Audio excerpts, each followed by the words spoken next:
The ship was burning when it fell through the sky. Ethan had no time to think, no time to breathe, only to grab the emergency pack and run as the metal walls screamed around him. The crash threw him into the dirt of a strange world, the air thick and heavy, the sky painted in strange colors he had never seen before. He lay there for a moment, his ears ringing, until he heard it, a soft voice. Not human, not mechanical, but alive human. "Do you have a mate yet?" Ethan froze, his heart pounding. He turned his head slowly, and there she was, standing only a few steps away. She was young, maybe the size of a teenage girl, with luminous skin that shifted like water, her large eyes reflecting strange stars, and a faint glow outlining her shape in the mist. Ethan opened his mouth, but no words came out. The girl tilted her head, watching him curiously, and then she smiled, showing small sharp teeth that made his stomach twist. "My mother bakes and kills well," she said softly, as if sharing a secret. "Please take her as your wife." Ethan blinked, his brain struggling to understand. This was not the rescue team, this was not a human, and this was definitely not the first thing he expected to hear after a crash. I think there's a mistake," he whispered, his voice shaking. The girl stepped closer, her movements smooth and too quiet, her bare feet leaving faint glowing prints in the soil. "No mistake," she said, her voice gentle but firm. "You are alone, yes? You have no mate. That means you belong to us now." Ethan pushed himself up, his legs trembling. "Listen. I need help," he said. "I need to find my ship, my crew." The girl shook her head slowly, her glowing eyes never leaving his face. "No crew. They are gone," she said with unsettling calmness. "The hunters smelled the fire. They will come for you now." Hunters, the word chilled him. Ethan looked around, suddenly aware of the dense forest surrounding them, the strange trees twisting like frozen waves, the air filled with a low hum that seemed to come from the ground itself. "What? Hunters?" he asked, his voice dropping. The girl didn't answer. She just reached out her hand, her long, delicate fingers curling slightly. "We must go," she said quietly. "My mother is waiting. If the hunters find you first, you will not have a head to put a crown on." "What?" Ethan asked, confused and terrified. "You must wear the crown if you are to be her mate," the girl said. "But first, you must live." A sudden sound ripped through the air, a distant screech, deep and hungry. Ethan's instinct screamed at him to move. The girl's glowing hand grabbed his, and before he could resist, she pulled him into the forest, her movements impossibly fast. Branches whipped against his face, the ground uneven under his boots, and behind them, he heard it, something moving. Something big, something hunting. "What is that?" he gasped as they ran. "The hunters," the girl whispered. "They like to eat hearts first, while they are still beating." Ethan's stomach turned to ice. "Why are they after me?" he shouted. "Because you are new, fresh blood. Fresh soul," she said, almost casually. "They will want to taste you before you belong to us." Her words made no sense, and yet carried a weight that made his skin crawl. They burst into a clearing, the ground glowing faintly under strange plants, and in the center stood a figure, tall, dark, and waiting. The girl stopped, still holding his hand, and whispered with a strange kind of joy. "Mother!" Ethan's breath caught. The figure stepped forward, and he saw her taller than any human woman, her skin shimmering like metal and silk, her eyes glowing with the same light as the girl's, but sharper, older. She looked at him the way a predator studies prey, and then she smiled, slow and deliberate. "This is him?" Her voice was soft but carried like a blade. "Yes, mother," the Pachu girl said, her voice full of pride. "He has no mate. He belongs to us now." The woman stepped closer, her shadow falling over him like a cold wave. "Good," she said softly. "Then we will keep him." Behind them, the forest screamed again as something monstrous drew near, and the woman's smile turned into something far too sharp to be human. "Stay very still, human," she whispered, her hands glowing with faint blue fire. "Tonight, you will learn why they say I bake and kill well." The sound of the hunters closing in filled the air, and Ethan's breath caught in his throat. He didn't know if this was rescue or the beginning of his end, but he knew one thing for certain. He was not alone anymore. The air was thick with the sound of the hunters screaming in the distance. Ethan stood frozen in the clearing, his heart pounding so hard it hurt. The alien woman's eyes locked on his, and for a moment he felt like he couldn't move, like she was holding his soul in her hands. The girl tugged on his arm, whispering quickly, "Mother, the hunters are close. We must take him to the den." But the woman didn't move. She tilted her head slowly, studying him the way a chef studies a piece of meat. "Before he enters my den," she said softly, "I must see if his fear tastes sweet." Ethan stumbled back, his breath catching. I'm not food," he shouted, his voice shaking. The woman smiled, a slow, dangerous smile. "Not yet," she said. "But if you are weak, the hunters will eat you anyway, so why should I waste my time?" The ground shook, a low rumble moving through the earth under their feet. Ethan turned his head and saw shadows moving between the glowing trees, shapes too big to be safe, too fast to be human. The girl stepped between Ethan and the woman, her small body tense. "Mother, please. He is mine now. I found him. He belongs to us." The woman's glowing eyes shifted to her daughter, then back to Ethan. "Then prove it," she said quietly. "Prove he is worth keeping. Prove he is more than just a scared animal falling from the sky." Ethan's chest tightened. "What do you want me to do?"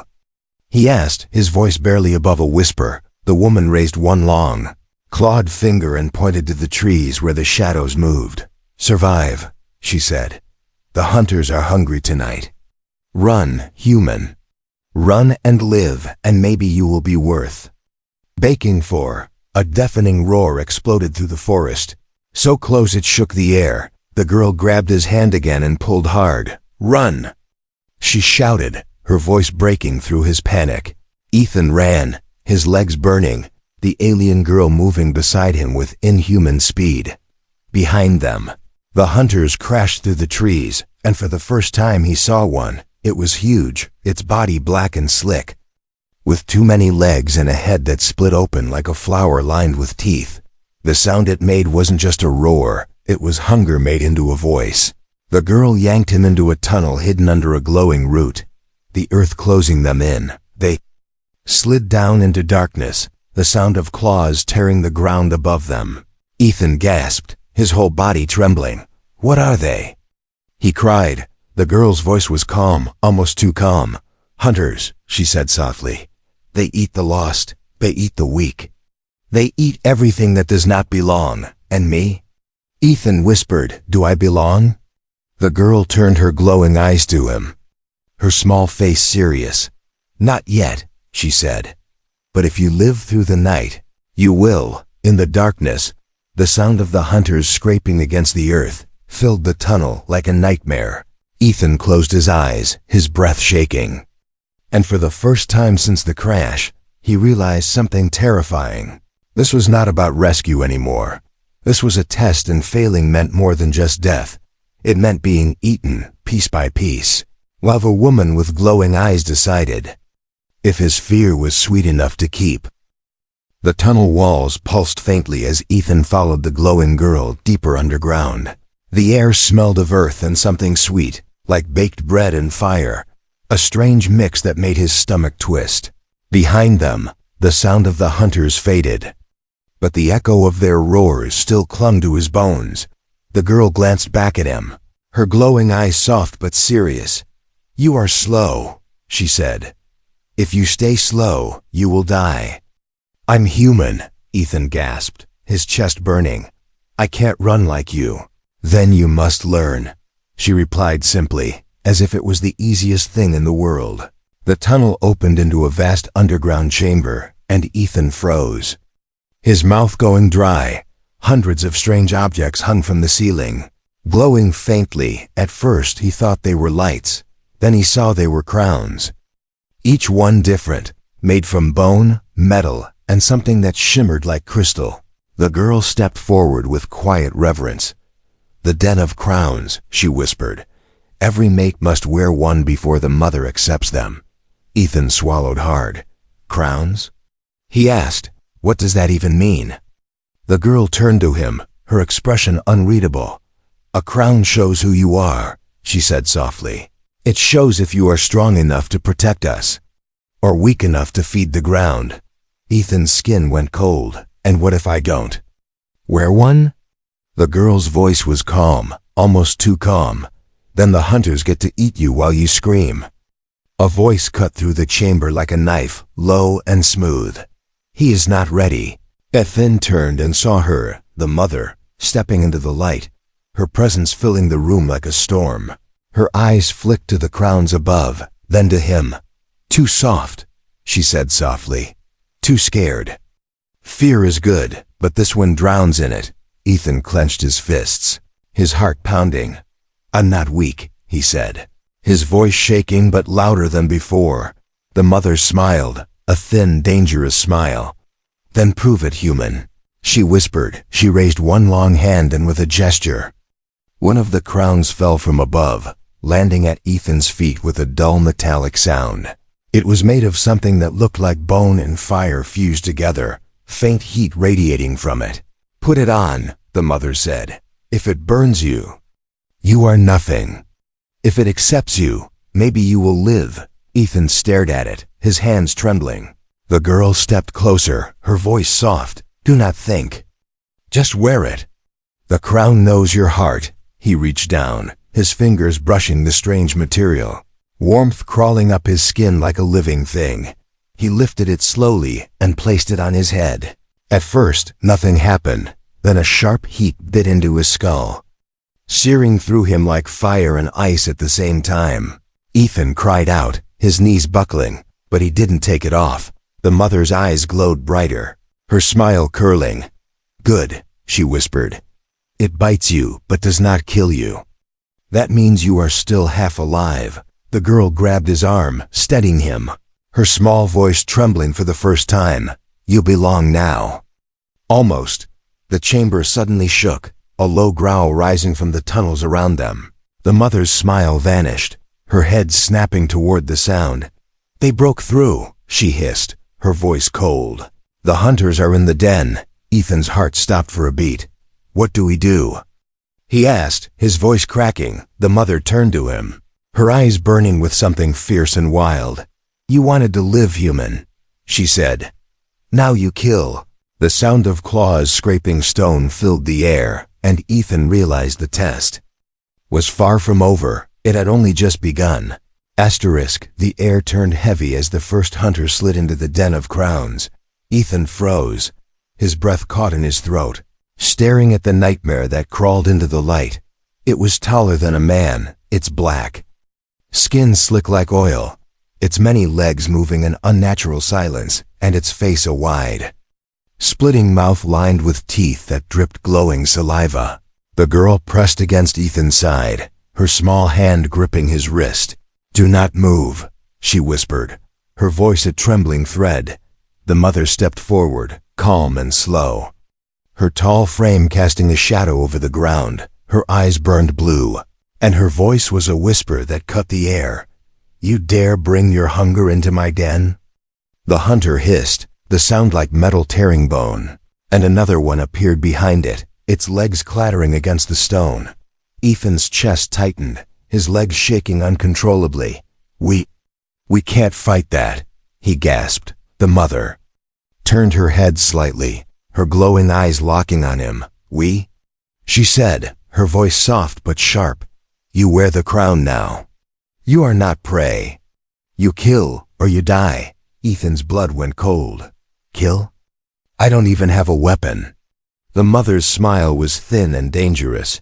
"You are wearing one," she whispered. He didn't understand until the crown burned against his skin, a sudden pulse of heat shooting through his body. The girl's voice was urgent. "Think of life. Think of blood." "The crown listens." The hunter lunged, the ground shaking under its weight. Ethan's hands moved without thought, the heat in the crown rushing to his arms. And suddenly something formed in his grip, an edge of glowing bone and fire. He swung it as the hunter came down. The blade met flesh with a scream, the air filling with the sound of splitting skin and cracking bone. The hunter collapsed in a pool of black liquid, its body twitching. Ethan stumbled back, his own breath loud in his ears, staring at the weapon in his hands. He had killed it. The girl's glowing eyes were wide, her small voice breaking. "The crown accepts you." But there was no time to breathe. The second hunter screamed, the sound shaking the walls, and more shapes moved in the tunnels. The mother stepped forward now, her hands igniting in blue fire, her voice cold and sharp. "Stay behind me, child. Human, stand or fall. There's no running now." Ethan's heart pounded, the weight of the crown heavy on his head, the weapon alive in his hands. The hunters poured into the chamber, their bodies moving like shadows with teeth. The mother raised her hands, the blue fire roaring into a storm, her voice a whisper of death. "You will not touch what is mine." The den exploded in light and sound as fire and bone clashed with teeth and claw. Ethan screamed, swinging wildly, the heat of the crown burning through his fear. In the chaos, he realized something terrifying. This wasn't just survival, this was initiation. And the mother wasn't saving him. She was testing how much of his soul would burn before he truly belonged. The den was silent now except for Ethan's ragged breathing. The hunters lay scattered, their black blood seeping into the glowing soil, the air thick with the scent of fire and death. Ethan's hands shook as the weapon of bone and fire slowly dissolved into smoke, leaving his fingers empty and cold. The girl stepped forward first, her small glowing hand touching his arm gently. "You lived," she whispered, her voice soft like a secret. "Now you can stay." Ethan stared at her, his chest still rising and falling in uneven bursts. "Stay? What are you talking about?" "I need to get home." The mother moved closer, her tall frame casting a shadow over him, her glowing eyes fixed on his face. "You have no home now," she said quietly. "The crown has burned your name away. You belong to this den." Ethan's stomach twisted. "Belong? I don't even know what that means." The mother tilted her head, her smile faint and sharp. "It means you are not prey anymore," she said. "It means you are family." Ethan shook his head, backing away a step. "Family? I don't even know you. I just met your daughter an hour ago." The girl's voice cut through the air, small but firm. "You know enough. You saved her life. You saved mine."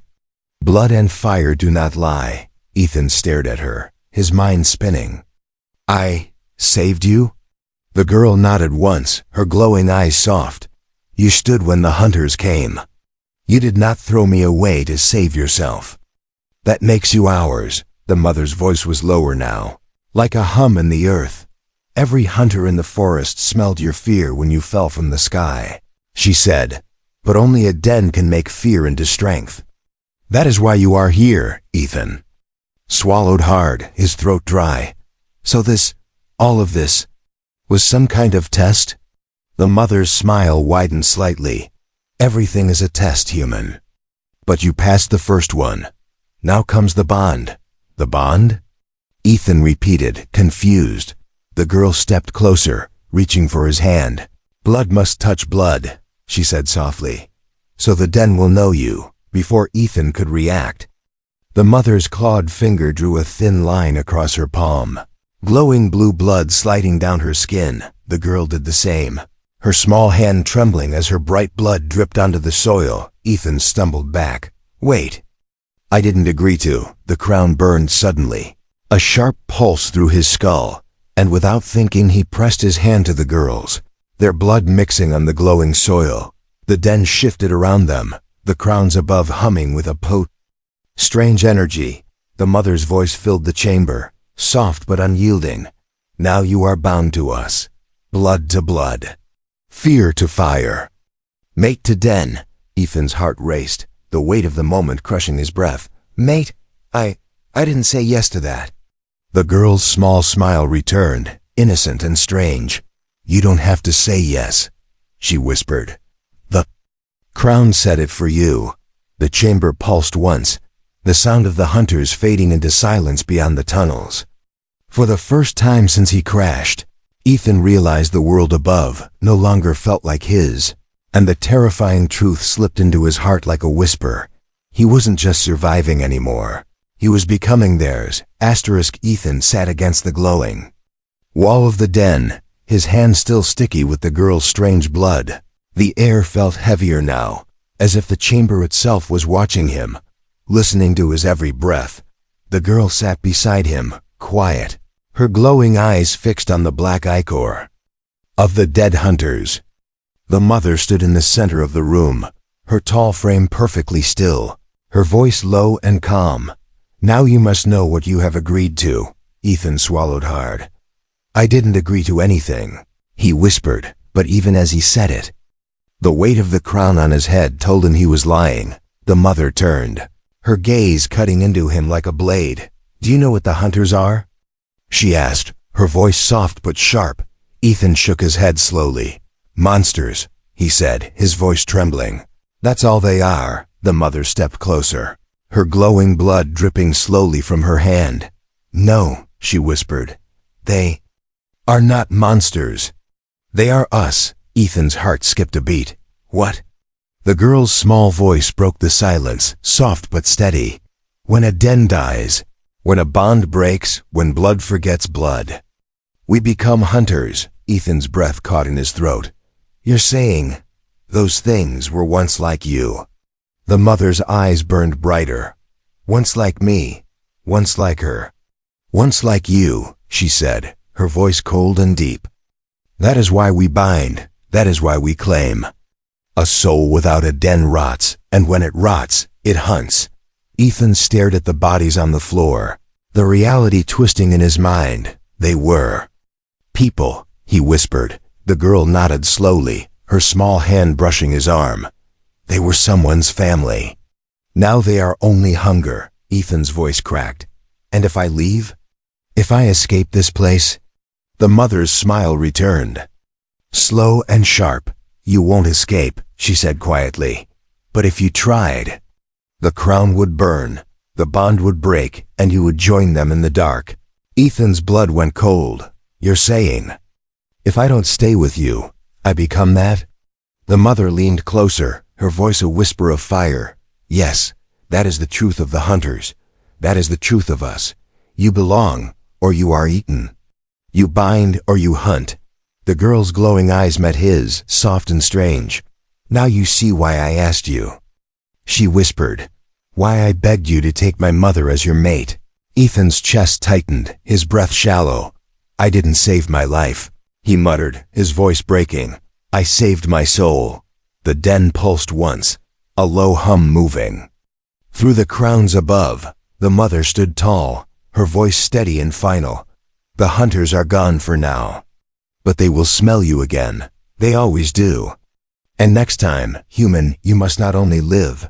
Her eyes burned like fire and ice. Her smile a knife. "Next time," she whispered, "you must kill like one of us." The den was quiet now, but the silence felt alive. Ethan sat in the glow of the crowns, his fingers brushing the faint burn the crown had left on his skin. The girl curled beside him, her small voice breaking the heavy air. "You lived. That means you are ours now." Ethan stared at her, his chest tight. "And if I don't want to be?" he asked, his voice low.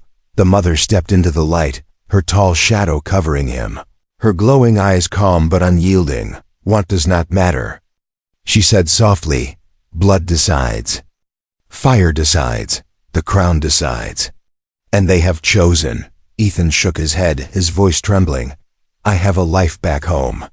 People waiting for me. I can't just—" His words trailed off. The girl's glowing eyes softened. "If you go, you will not be you anymore," she whispered. "You will be hunger. You will be hunter. Do you want the people you love to see you like that?" The words stabbed into his chest, heavier than the fear, heavier than the crown.